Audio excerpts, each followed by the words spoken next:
Yun, what's up sa inyo lahat mga katek, no? And for this video mga katek, meron tayong ginagawa dito bali isang Panasonic, bali CRT TV po to. And kasi medyo bangungot yung ganitong units, bangungot po siya kapag hindi yung pakabisado, pero sa mga master dyan, waling-wali ito sa kanila. Pero bago ang lahat pala, gusto ko muna batiin yung mga nagpa-shoutout sa mga previous video natin. So shoutout muna kay Jeff Guhar Vlog. Ayan, shoutout sa iyo master. Shoutout din kay Alfredo Di Moral from Cebu City. Ayan, shoutout sa iyo bro. Shoutout din kay Lisel Aros TV, no? Ayan, from Iloilo. Shoutout sa iyo Lodi. Shoutout din kay Rud Amlak. Ayan, shoutout sa iyo master. At kay Electromotive Tech. Ayan, shoutout sa iyo master. Isang bagong tech vlogger dito sa nasuportahan natin, no? At kay Balingid Express. Ayan, from AGV Electronics, Mandaluyong City. Shoutout sa iyo master, no? At sa mga lahat ng mga grupo natin, mga electronics technician at mga sa mga tech vlogger, no? So shoutout sa iyo lahat mga master, samahan niyo po, simulan natin to.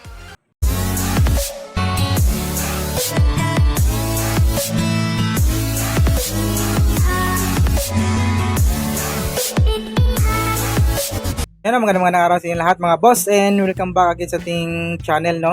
So meron lang tayong update sa ating ginawa ngayon na bali ginawa pala ni Jones, yung kasamahan natin, no? Isang CRT TV lang po to, and Panasonic yung kanyang brand. Bali yung model nito is lalagay po natin sa description, no?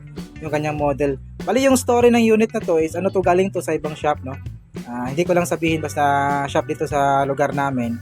Then napunta dito kasi kinuha ng may-ari dun sa shop na yon, kasi matagal daw at hindi pa nagawa. So dito naman sinubukan nating buksan, then nakita natin na meron ng mga pinapalitan ng mga parts yung unang gumawa nito. Ayan, oh. Ito yung mga pinagpapalit niya, yung resistor, dalawang resistor, tatlo na nga yung resistor kasi laging sunog. Tapos isang resistor 2.7, ayan, 2.7 ohms, 10 watts. Tapos ito pala, wait lang, mayroon tayong gagawin ito. Kahit anong palit niya, laging nasisira yung resistor na to. Laging nasisira, pagkasaksak mo, sisira siya. So ang ginawa nung unang gumawa, ito, nilakihan na po yung wattage ng kanyang resistor. Instead of 10 watts, 7 watts pala, 7 watts, ginawa niyang 10 watts. So nung ginawa niyang 10 watts tapos binalitan ng bagong resistor din, pumutok na po yung fuse. Bali, nung una, nung pumasok dito at nabuksan natin to, hindi po pumutok yung fuse. Pero nung mapalitan natin ulit ng resistor, kasi ito yung nakita nating sunog, pumutok na po yung fuse.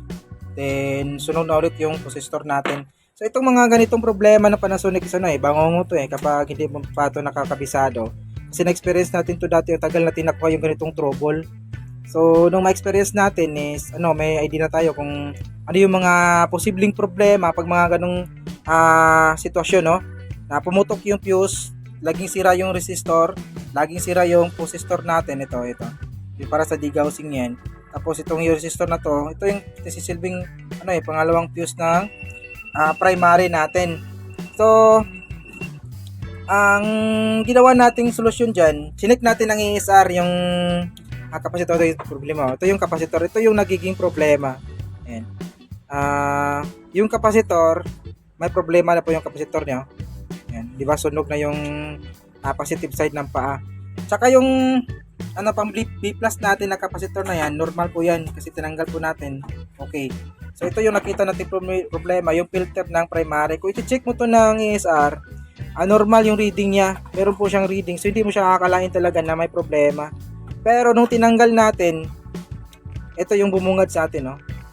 Ayan.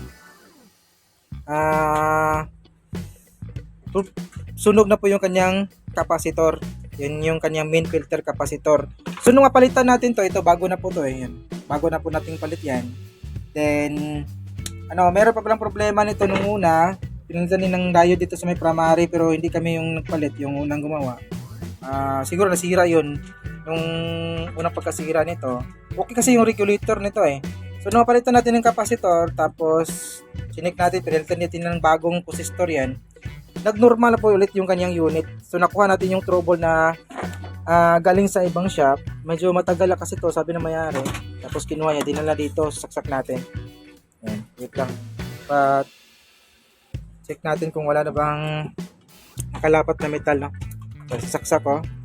Ayan. Standby siya. Bali yung kanyang secondary supply, ano siya, ay yung kanyang B+, 90 volts. So, kita nyo naman doon sa may mirror, oh. Ayan, di ba? Gumana ulit yung TV natin. Back to normal. Akala ko na ano to, RTO na po yung unit na to, hindi na magawa kasi nga galing na sa ibang shop eh.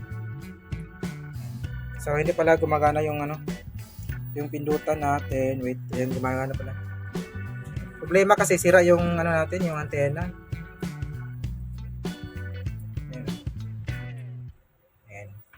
So yun nga, pag mga ganitong problema, ano lalong-lalo na sa mga baguhan pa lang, kung makatagpo ng ganitong problema sa CRT or Panasonic na unit na ganitong model, pag mga ganitong problema yung ganitong sira, hindi pa nila ito malalaman, no? Hindi pa to nila alam. So, medyo sasakit talaga yung ulo mo. So, kaya ginawa ko yung video na to, kasi medyo, nung unang encounter ko ito, mahirap yung trouble na to. So, ginawan ko na lang ang video ngayon kasi nakatagpo tayo ulit ng ganitong problema sana'y makatulong to sa mga kapwa natin tech na yung mga bagong silang yung mga baguhan pa lang na makatagpo ng ganitong problema. Pero hindi naman kasi hindi na masyadong yung hit yung mga CRT ngayon. Kasi nasa mga LCD na tayo, pero meron pa rin mga ilan-ilan. Then kailangan nating bigyan pa rin ng pansin kasi dito tayo nagsisimula bago pa mag LCD, LED, Android, ano pa mga tawag dyan, QLED, OLED, mga TV na yan, 4K, UHD, dito tayo nagsisimula sa may CRT. So hindi natin to kakalimutan kasi dito yung fundamental ng basic ng mga TV, no? Ayan. So ito, tanggalin ko na, off muna natin. Ayan. So tingnan natin yung kanyang likuran. Ito kasi yung kanyang B+ line is nakahalo dun sa primary side. Wait. Ito. Wait, ang hirap. Ayan. Tingnan natin ngayon to. Ito yung primary side niya, yung mga may linya na, ayan, itim yan. Primary side natin yan, nandito. So yung heat out, 9-step secondary yan, ay sama na po yan dito sa may primary side. Yan o. Tapos yung B+ natin na may capacitor na to, sana ito. Yung B+ natin, kabilang po yan, yung ground niya, kinuha dito sa may primary side. Ito yung design ng Panasonic. So kapag hindi mo to kabisado, mahirapan ka talaga, sasakit yung ulo mo.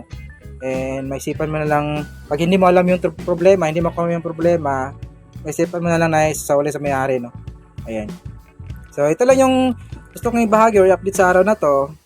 Kasi baka makatulong to sakaling may makatagpo ng ganitong problema.